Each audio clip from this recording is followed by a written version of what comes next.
So dear students, now you can see what we have learn today. हमने आज जो phrasal verbs पढ़ी है उनका एक बिट रिवीजन कर रहे हैं हम लोग और फटाफट आगे बढ़ रहे हैं। तो चलिए करते हैं शुरू। हम लोगों ने शुरुआत की थी गिव अवे से। यस, तो गिव अवे का मतलब होता है टू डिस्ट्रीब्यूट समथिंग, किसी चीज को बांट देना। गिव फोर्थ आपको सेकंड नंबर पर दिया जिसका मतलब होता है टू अनाउंस समथिंग। फिर हमने पढ़ा था अगला गिव इन। गिव इन का मतलब होता है आप कोई चीज किसी को सबमिट कर देते हो, दे देते हो कि भाई ये रख लो। गिव ऑफ करना मतलब होता है किसी चीज को निकाल देना, इमिट कर देना। गिव ओवर का मतलब होता है किसी व्यक्ति को कोई काम क्या कर देना, सेंड कर देना, ट्रांसफर कर देना, कोई चीज किसी को गिव ओवर कर देना, है ना। इसके बाद है गिव अप, मतलब एबंडन या सरेंडर है, छोड़ देना। You should not give up until you succeed वाली सिचुएशन।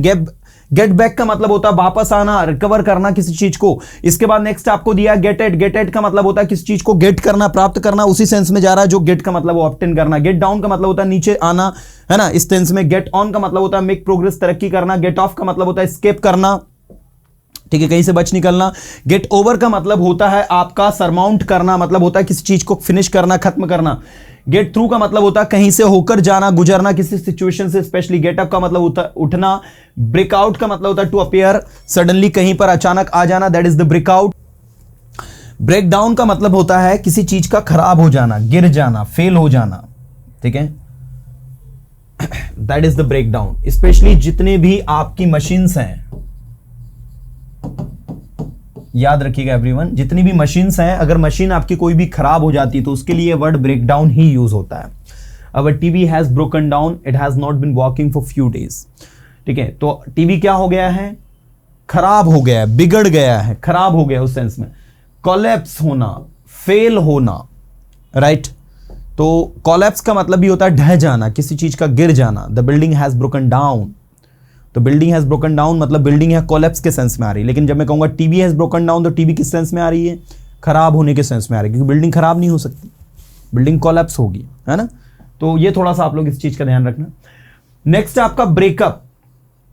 ब्रेकअप का मतलब होता है डिसॉल्व होना, किसी चीज का टूटना, बिखरना, ठीक है, घुलना। वैसे डिसॉल्व का मतलब घुलना भी होता है, घुलना समझते हो ना, जैसे पानी के अंदर आप मिट्टी को फेंक देंगे तो वो क्या हो जाएगी, डिसॉल्व हो जाएगी, है ना, इस तरीके से। तो वो ब्रेकअप हो जाता है। ब्रेकअप होना स्पेशली रिलेशनशिप का टूट जाना, है ना, उस सेंस में। ब्रेक इनटू, ये ऑलरेडी मैं आपको बता चुका हूं, इसका मतलब होता है टू इंट्रूड समवेयर, कहीं पर जबरदस्ती घुस जाना, कहीं पर एंटर बाय फोर्स, ये देखो लिखा है to enter by force, to intrude somewhere, कहीं पर इंट्रूड करना, ENTRUDE। इंट्रूड का मतलब होता है घुसना, और इसी से बना है इंट्रूडर। इंट्रूडर किसको कहते हैं, घुसपैठियों को कहते हैं। The next we have break with, means होता है to cease to be friendly with, मतलब किसी के साथ में दोस्ती भरा व्यवहार करना, ठीक है।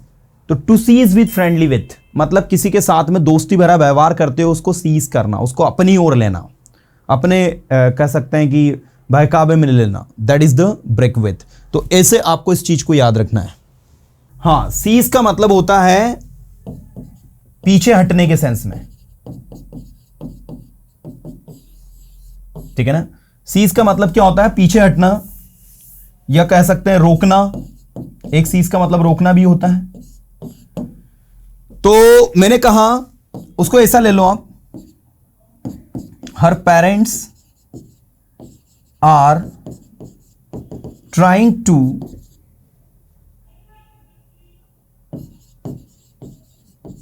Break with her friends.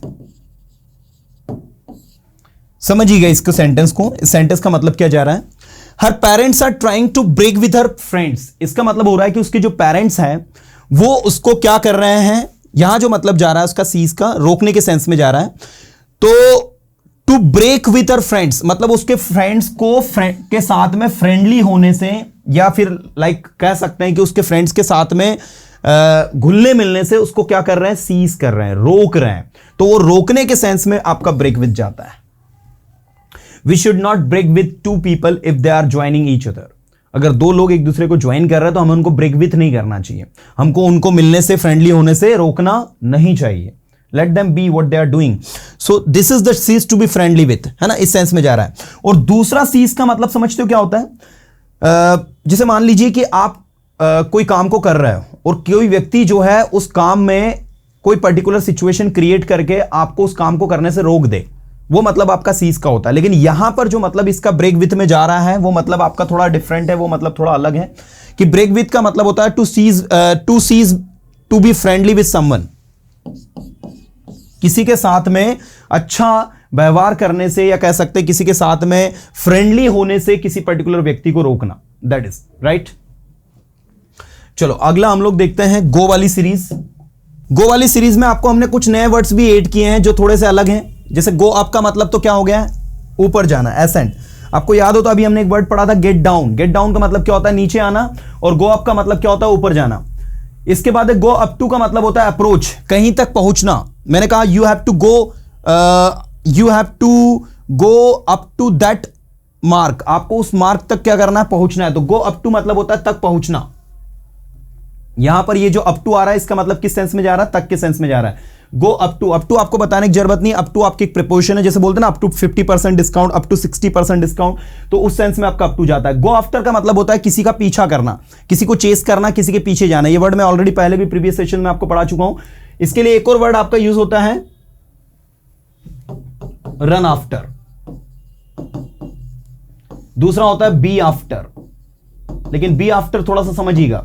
जैसे मैंने कहा मैं रवि के पीछे हूं, मैं रवि के पीछे हूं, मतलब रवि जहां जहां जा रहा है मैं वहां जा रहा हूं। तो आप इंग्लिश में बोलोगे आई एम आफ्टर रवि।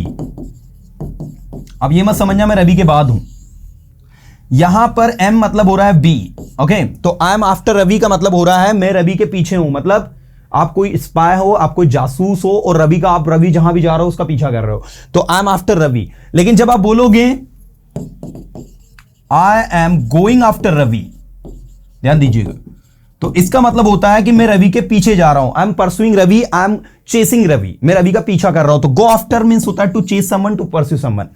आप ये भी कह सकते हो I am running after Ravi. अब रनिंग आफ्टर का मतलब अलग सेंस में कैसे होता है कि भाई रवि, जैसे हम लोग किसी चीज के पीछे लग जाते हैं ना, किसी के पीछे पड़ जाता है, तो पीछे पड़ना जो होता है ना वो रन आफ्टर होता है।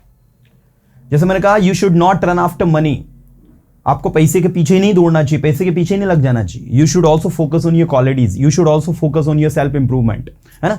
तो इस टेंस में आपका ये यूज होता है। चलिए आगे देखते हैं हम लोग, ध्यान दीजिएगा आप लोग सभी। सो गो आफ्टर मींस होता है टू परस्यू, टू चेज, ये दोनों लिख लीजिएगा आप, परस्यू एंड टू चेज, ये दोनों आप लोग एक बार देख लीजिएगा, आपको समझ में आ जाएगा। गो बियॉन्ड मतलब होता है से अलग होना, एक्सीड होना, ठीक है। To be different, to be different, note कर लीजिएगा। मैंने कहा sometimes you go beyond our expectation, कभी कभी आप हमारी उम्मीदों से अलग चले जाते हो, हमारी उम्मीदों से थोड़ा सा बियॉन्ड हो जाते हो, गो बियॉन्ड हो जाते हो। मतलब the work that you do is going beyond our expectation, जो काम आप करते हो कभी कभी वो हमारी एक्सपेक्टेशन से बियॉन्ड हो जाता है, उम्मीदों से परे हो जाता है, उम्मीदों से हटके हो जाता है, ठीक है ना। तो टू एक्सीड मींस का मतलब भी होता है किसी से अलग होना, परे होना, जुदा होना, that is the go beyond. Go forward आप समझ ही जाओगे, जब आगे जाना, ठीक है, तो जाना मतलब तो गो होता है, फॉरवर्ड मतलब होता है आगे, और बैकवर्ड मतलब होता है पीछे। अगर मैं कहूं गो बैकवर्ड, मान लीजिए मैंने यहां बैकवर्ड लगा दिया फॉरवर्ड की जगह, तो इसका मतलब क्या होगा? इसका मतलब होगा पीछे हटना। जैसे मैंने कहा day by day they are going backward and day by day they are going forward, तो फॉरवर्ड एंड बैकवर्ड, एक बैकवर्ड लगा दोगे तो पीछे हो जाना, और फॉरवर्ड लगा दोगे तो आगे प्रोसीड करना। You should not go forward until unless you have enough evidence to prove yourself right.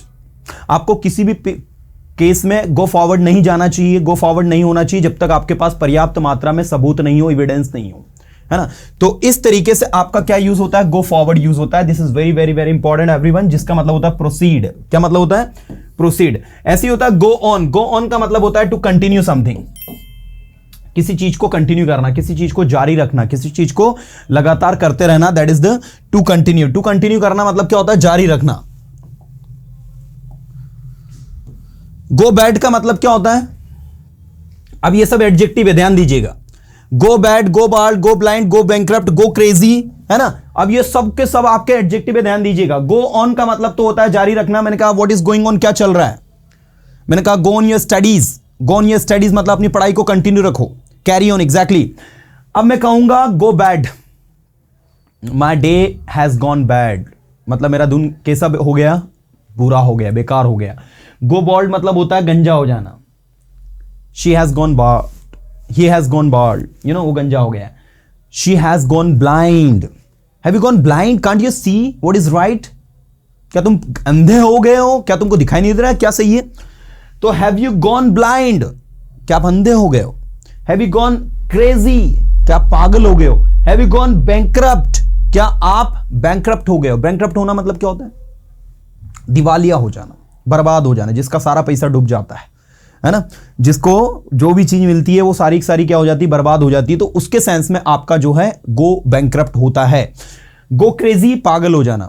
Have you gone crazy, have you gone mad, तो क्रेजी और मैड दोनों लगा सकते हैं यहां पर, आप चाहो तो मैड भी यूज कर सकते हो। तो ये आपकी फ्रेजल वर्ब नहीं है। Let me tell you again that all these words are not phrasal verbs. ये सारी के सारे वर्ड जो हैं आपकी वर्ब के साथ में आपने एडजेक्टिव लगाया है। ये देख लो, ये सब एडजेक्टिव लगे हुए हैं वर्ब के साथ में, ये सारे के सारे एडजेक्टिव से वर्ब के साथ में। तो गो बैड, गो बैड का मतलब क्या होता है, बुरा हो जाना। Something go bad with you if you don't help others, कुछ गलत हो सकता है आपके साथ, कुछ गलत हो जाएगा आपके साथ अगर आप दूसरों की मदद नहीं करते। तो गो बैड का मतलब होता है किसी के साथ गलत हो जाना, या कह सकते हैं किसी का बुरा हो जाना। गो बाल्ड, गंजा हो जाना। गो ब्लाइंड, अंधा हो जाना। गो बैंकरप्ट, बैंकरप्ट हो जाना। गो क्रेजी, पागल हो जाना।